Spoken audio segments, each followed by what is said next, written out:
Teman-teman apakah tahu Zhang Ziming? Atau apakah teman-teman pernah mendengar namanya? Mungkin banyak yang nggak tahu ya dia siapa. Tapi kalau aku sebut TikTok, hayo, pasti nggak ada yang nggak tahu kan? Nah, Zhang Ziming itu adalah pendirinya teman-teman. Padahal dulu saat Zhang Ziming membuat aplikasi pada awal-awalnya, itu tidak ada yang berminat, bahkan istrinya sekalipun. Tapi dengan TikTok, aplikasi buatannya itu sudah diunduh oleh lebih dari 100 juta pengguna. Waduh, luar biasa sekali ya. Nah, lalu bagaimana sih ceritanya kok TikTok itu bisa besar seperti sekarang? Bagaimana cerita awalnya? Nah, daripada penasaran, yuk mari kita simak bersama kisahnya. Tapi sebelumnya bagi kalian yang belum, yuk subscribe dulu channel ini dan bunyikan lonceng tanda notifikasinya biar kalian tidak ketinggalan update video terbaruku. Follow juga ya Instagramku di @inihajarwin.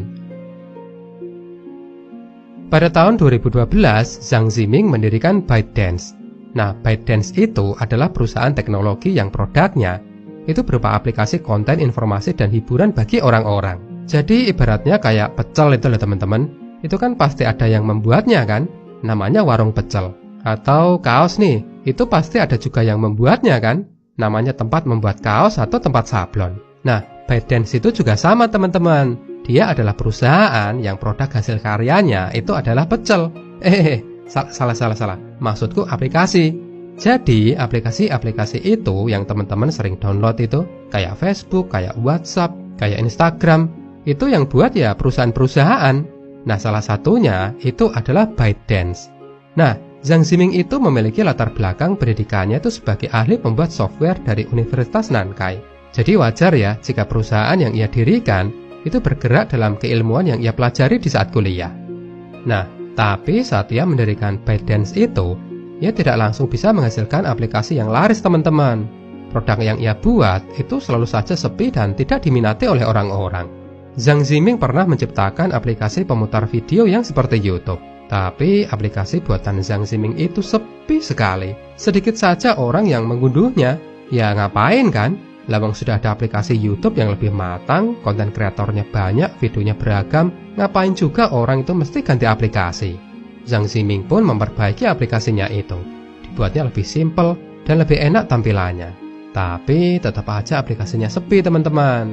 Zhang Ziming itu sampai dimarah-marah itu sama pemodalnya. Kamu tuh katanya lulusan sekolah terkenal, bisa membuat software yang bagus. Mana buktinya? Aku itu sudah keluar banyak modal loh buat membiayai proyekmu. Tapi kok sampai sekarang jangankan untung, balik modal aja enggak. Dasar payah kamu. Pemilik modal yang namanya Pak Yen itu marah sekali. Karena modal yang ia keluarkan itu sudah banyak. Dan sudah lama sekali modal yang ia tanamkan tidak juga berbuah keuntungan. Makanya ia jengkel kan? Zhang Ziming lalu menjelaskan bahwa aplikasi buatannya itu membutuhkan waktu dan juga butuh dana untuk dipromosikan. Suatu ketika Zhang Ziming melihat sebuah pemandangan yang sangat menyesakkan dada. Sesuatu yang membuatnya sadar bahwa aplikasi buatannya itu memanglah payah. Jadi pada saat itu Zhang Ziming melihat Pak Yen nonton video di internet. Ya bukan hal yang luar biasa sih. Semua orang juga nonton video di internet kan? Tapi masalahnya, Pak Yen itu menonton video di YouTube. Lah, kenapa kok tidak menonton di aplikasi buatannya?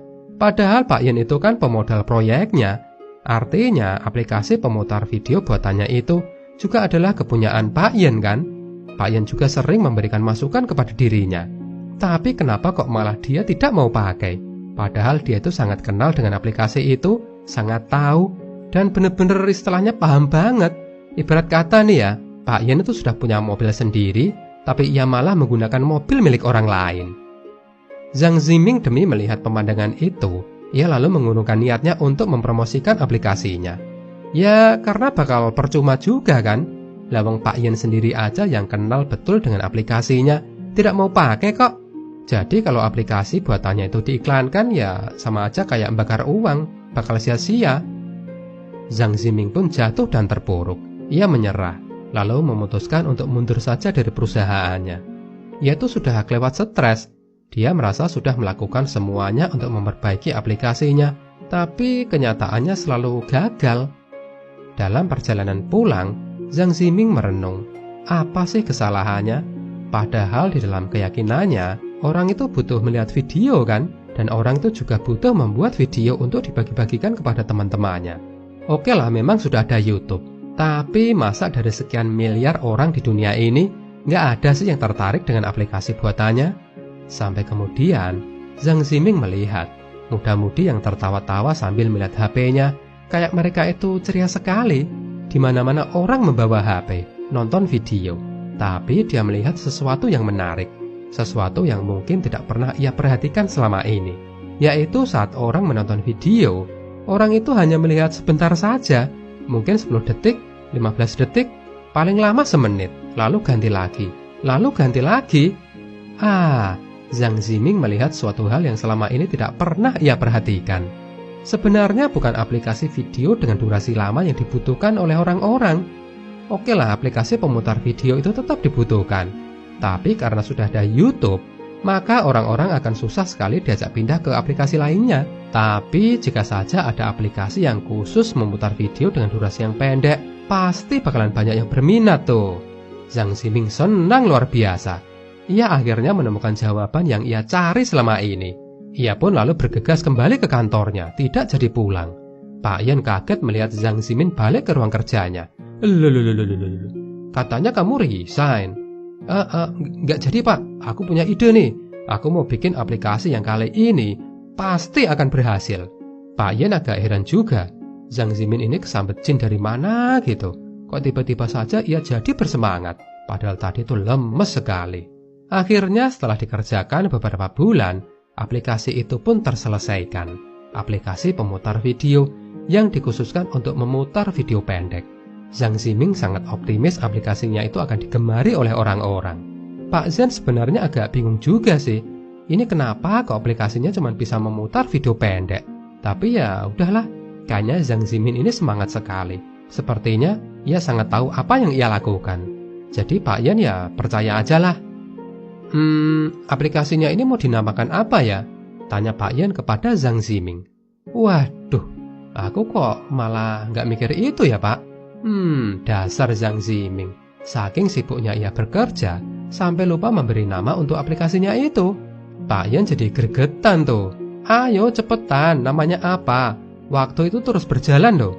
Tik tok, tik tok, tik tok, kata Pak Yan sambil menunjuk-nunjuk ke arah jam dinding. Maksudnya sih, tik tok, itu kayak bunyi jarum jam yang sedang berjalan gitu. Tapi oleh Zhang Ziming, demi mendengar kata itu, yaitu seperti mendapatkan ide.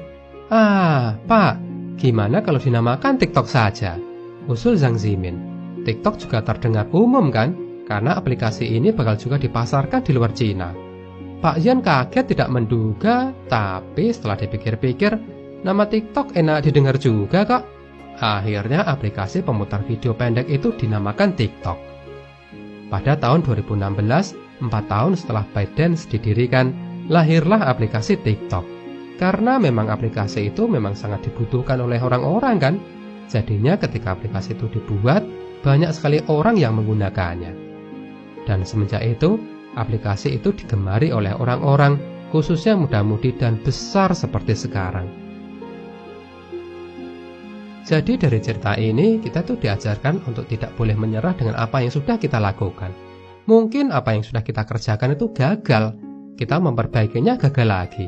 Tapi ketika kita terus berusaha untuk terus menyempurnakan, pasti akan ada momen di mana dari momen itu, kita itu seperti akhirnya menemukan apa yang orang-orang cari, dan kemudian ketika kita bisa menyanggupinya, maka orang-orang akan menggunakan aplikasi yang kita buat itu.